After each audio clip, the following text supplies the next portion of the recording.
जय माता दी। भक्तों, आज गुप्त नवरात्रि का 8वां दिन है।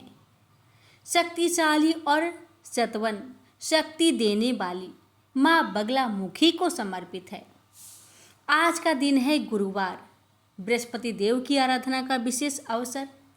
तो आइए सुनते हैं माँ बगलामुखी की महिमा से जुड़ी कथा और साथ ही सुनेंगे गुरुवार व्रत की दिव्य कथा। प्रेम से बोलिए जय माता दी। बगलामुखी माता की कथा।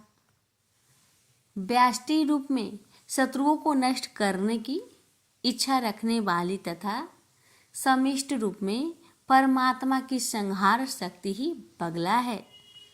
पीताम्बरा विधा के नाम से विख्यात बगलामुखी की साधना प्राय शत्रु भय से मुक्ति और वाक सिद्धि के लिए की जाती है।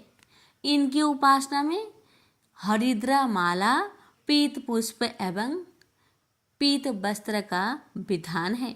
महाविद्याओं में इनका 8वां स्थान है। इनके ध्यान में बताया गया है कि ये सुधा समुद्र के मध्य में स्थित मणिमयी मंडप में रक्तमयी सिंहासन पर विराज रही है। ये पीत वर्ण के वस्त्र, पीत आभूषण तथा पीले पुष्पों की ही माला धारण करती है। इनके एक हाथ में शत्रु की जिह्वा और दूसरे हाथ में मुदर है। स्वतंत्र के अनुसार भगवती बगलामुखी के प्रादुर्भाव की कथा इस प्रकार है। सतयुग में संपूर्ण जगत को नष्ट करने वाला भयंकर तूफान आया। प्राणियों के जीवन पर आए संकटों को देखकर भगवान महाविष्णु चिंतित हो गए। वे सौराष्ट्र देश में हरिद्रा सरोवर के समीप जाकर भगवती को प्रसन्न करने के लिए तप करने लगे। श्री विद्या ने उस सरोवर से बगलामुखी रूप में प्रकट होकर उन्हें दर्शन दिया तथा विध्वंसकारी तूफान का तुरंत शतमभन कर दिया। बगलामुखी महाविद्या भगवान विष्णु के तेज से युक्त होने के कारण वैष्णवी है। मंगलवार युक्त चतुर्दशी की अर्धरात्रि में इनका प्रादुर्भाव हुआ था। इस विद्या का उपयोग देवी प्रकोप की शांति, धन्य धान्य के लिए पौष्टिक कर्म एवं अभिचारिक कर्म के लिए भी होता है। यह भेद केवल प्रधानता के अभिप्राय से है, अन्यथा इनकी उपासना भोग और मोक्ष दोनों की सिद्धि के लिए की जाती है। युजवेद की काठक संहिता के अनुसार 10 दिशाओं को प्रकाशित करने वाली सुंदर स्वरूप धारिणी विष्णु पत्नी त्रिलोक जगत की ईश्वरी मानवता कही जाती है।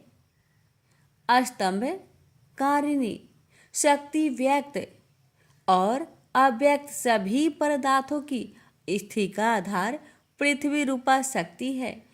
बगला उसी अस्तंभ शक्ति की आदिशास्त्री देवी है। शक्ति रूपा बगला की स्तंभ शक्ति से धूलोक वृष्टि प्रदान करता है। उसी से आदि मंडल ठहरा हुआ है और उसी से स्वर्गलोक भी स्तंभित है। भगवान श्री कृष्ण ने भी गीता में वृष्टि भया मिद कृष्ण में कांसेन स्थितो जगत कहकर उसी शक्ति का समर्थन किया है। तंत्र में वही स्तंभ शक्ति बगलामुखी के नाम से जानी जाती है। श्री बगलामुखी को ब्रह्मशस्त्र के नाम से भी जाना जाता है। ऐहिक या परलौकिक देश अथवा समाज में दुखद अरिष्टों के दमन और शत्रुओं के समन में बगलामुखी के समान कोई तंत्र नहीं है। चिरकाल से साधक इन्हीं महादेवी की आश्रय लेने आ रहे हैं। इनके बड़वा मुखी, जात वेद मुखी, उल्कामुखी, ज्वालामुखी तथा बृहद भानुमुखी 5 मंत्र भेद है। कुंडिका तंत्र में बगलामुखी के जप के विधान पर विशेष प्रकाश डाला गया है। मुंडमाला तंत्र में तो यहाँ तक कहा गया है कि इनकी सिद्धि के लिए नक्षत्र आदि विचार और काल शोधन की भी आवश्यकता नहीं है। बगला महाविद्या ऊर्ध्वमार्य के अनुसार ही उपायस है। इस आम्राय में शक्ति केवल पूज्य मानी जाती है, भोग नहीं। श्री कुल की सभी महाविद्याओं की उपासना गुरु के सानिध्य में रहकर सतर्कता पूर्वक सफलता की प्राप्ति होने तक करते रहना चाहिए। इसमें ब्रह्मचर्य का पालन और बाहर भीतर की पवित्रता अनिवार्य है। सर्वप्रथम ब्रह्मा जी ने बगला महाविद्या की उपासना की थी। ब्रह्मा जी ने इस विद्या का उपदेश सनकादिक मुनियों को दिया। सनत कुमार ने देव ऋषि नारद को और नारद ने सांख्यन नामक परमहंस को इसका उपदेश किया। सांख्य ने 36 पटलों में उपनिषद बगला तंत्र की रचना की। बगला मुखी के दूसरे उपासक भगवान विष्णु और तीसरे उपासक परशुराम हुए तथा परशुराम ने यह विद्या आचार्य द्रोण को बताई। प्रेम से बोलिए जय माता दी। माता रानी सभी भक्तों पर अपनी कृपा सदा बनाए रखे। बृहस्पतिवार व्रत कथा। प्राचीन काल में एक ब्राह्मण रहता था। वह बहुत निर्धन था। उसके कोई संतान नहीं थी। उसकी स्त्री बहुत मलिनता के साथ रहती थी। वह स्नान न करती। इससे ब्राह्मण देवता बड़े दुखी थे। बेचारे बहुत कुछ कहते थे, किंतु उसका कुछ परिणाम न निकला। भगवान की कृपा से ब्राह्मण की स्त्री के कन्या रूपी रत्न पैदा हुआ। कन्या बड़ी होने पर प्रता स्नान करके विष्णु भगवान का जाप हुआ। बृहस्पतिवार का व्रत करने लगी।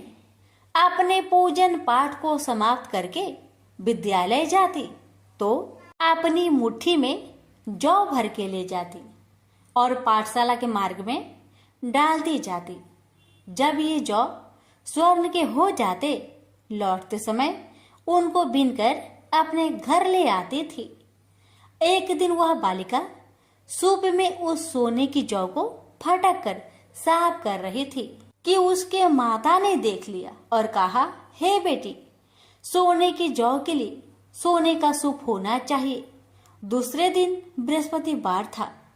इस कन्या ने व्रत रखा और बृहस्पति देव से प्रार्थना करके कहा, मैंने आपकी पूजा सच्चे मन से की हो तो मेरे लिए सोने की सूप दे दो। बृहस्पति देव ने उसकी प्रार्थना स्वीकार कर लिए। रोजाना की तरह वह कन्या जौ फैलाती हुई जाने लगी। जब लौटकर जौ बीन रही थी तो बृहस्पति देव की कृपा से सोने का सूप मिला। उसे वह घर ले आई और उसमें जौ साफ करने लगी, परंतु उसकी माँ का वही ढंग रहा। एक दिन की बात है कि वह कन्या सोने के सूप में जौ साफ कर रही थी। उस समय उस शहर का राजपुत्र वहां से होकर निकला। इस कन्या के रूप और कार्य को देखकर मोहित हो गया तथा अपने घर आकर भोजन तथा जल त्याग कर उदास होकर लेट गया।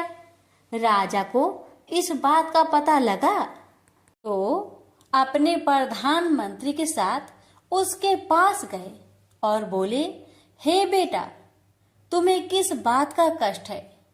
किसी ने अपमान किया है अथवा और कोई कारण हो सो कहो, मैं वही कार्य करूंगा जिससे तुम्हें प्रसन्नता हो।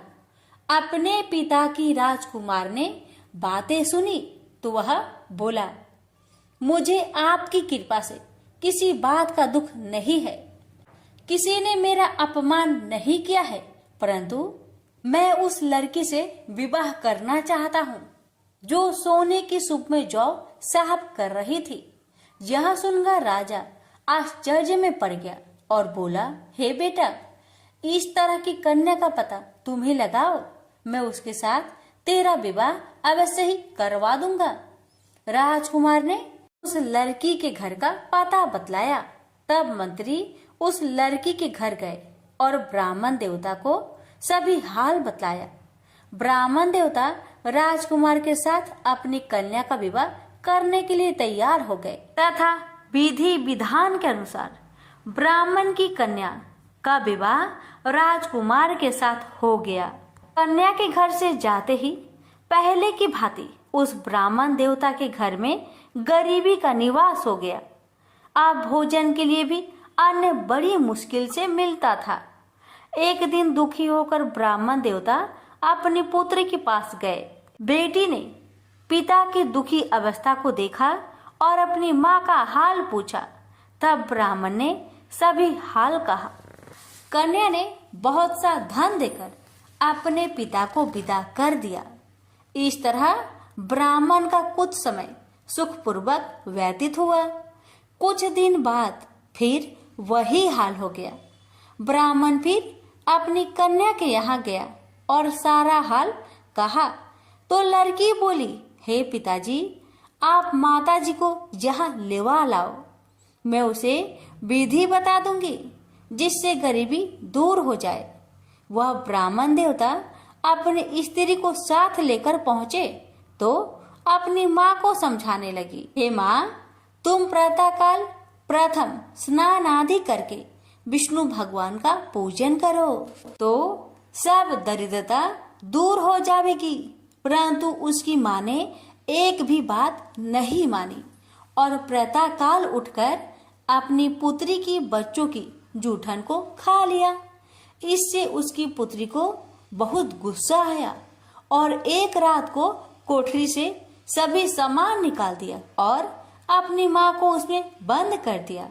प्रातःकाल उसे निकाला तथा स्नान आदि करा के पाठ करवाया तो उसकी माँ की बुद्धि ठीक हो गई और फिर प्रत्येक बृहस्पतिवार को व्रत रखने लगी।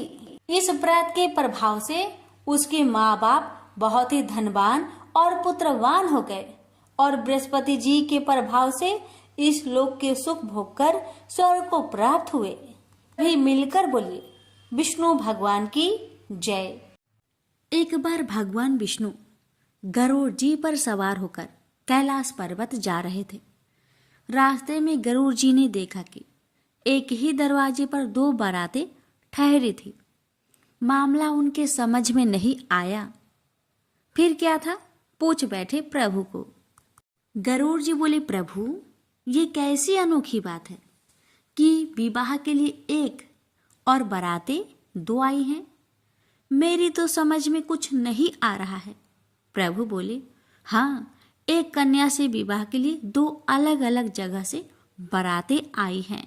एक बारात पिता द्वारा पसंद की गए हैं, लड़के की है, और दूसरी माता द्वारा पसंद की गए लड़के की है। यह सुनकर गरुड़ जी बोले, आखिर विवाह किसके साथ होगा? प्रभु बोले, जिसे माता ने पसंद किया और बुलाया है उसी के साथ कन्या का विवाह होगा, क्योंकि कन्या का भाग्य किसी और के साथ जुड़ा हुआ है।